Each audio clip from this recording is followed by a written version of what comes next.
Ежегодно редакция старейшей городской газеты собирает своих друзей на легкоатлетической эстафете. В атмосфере хорошего командного духа и соперничества журналисты встречаются с героями своих статей, читателями, спортсменами и с теми, кто просто дружит со здоровым и активным образом жизни. Участников традиционной эстафеты поприветствовали представители городской администрации, спорткомитета, а главный гость мероприятия, ветеран Великой Отечественной войны Иван Григорьевич Огнев, зачитал трогательное стихотворение. Поддержать любимые издания в этот день пришло более 300 человек. Среди них учащиеся педагоги, работники предприятий и организаций города.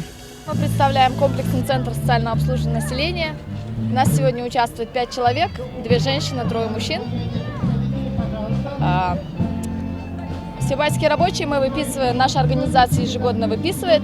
Очень хорошие отношения, очень всего многого узнаем, полезного. Ну, кого я знаю из моих родственников, конечно, выписывает. Хорошая, интересная газета, полезную информацию узнаем. В том числе я тоже выписываю. Забеги в первый раз принимаете участие? Нет. Ежегодно принимаем участие. Студенческие годы уже бегали и до сих пор бегаем.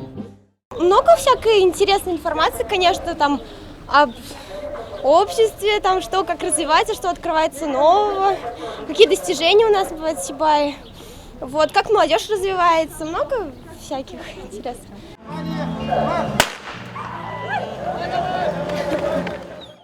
Участники мероприятия дружно пробежались по центральным улицам города, передавая эстафету. Сплотившись в единую команду, каждый стремился прибежать первым, тем самым стараясь не подвести родной коллектив. К финишной прямой первой пришла тренер детско-юношеской спортивной школы Эльмира Лежнева. Кстати, команда городского отдела образования заняла первое место. Очень здорово, что вот детишки выстроились, прям махали, болели за нас. Вот очень приятная атмосфера такая.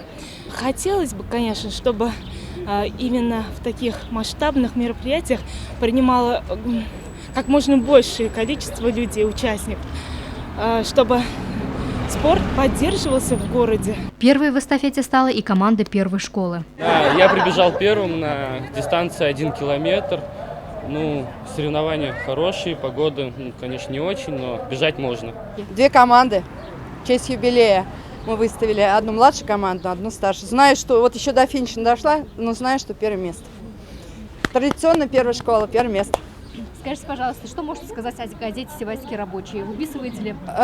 Вот сколько мне лет, столько лет выписываю газету. Без нее не могу, правда, ни одного дня. Сразу домой захожу, ящик смотрю и читаю, отдыхаю. Почетное место на пьедестале заняла и команда педколледжа. Также отличился в этом году коллектив комплексного центра.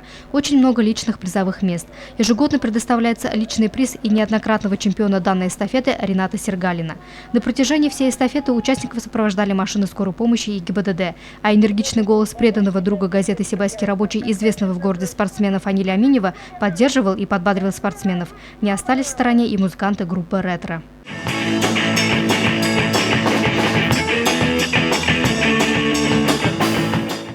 Каждая эстафета, она особенно по-своему. В каждой есть какие-то изюминки. Вот даже недавно с коллегами в музее увидели фотографию 1963 года, эстафета на призовые газеты «Сибайский рабочий», где участница на велосипеде передает эстафетную палочку.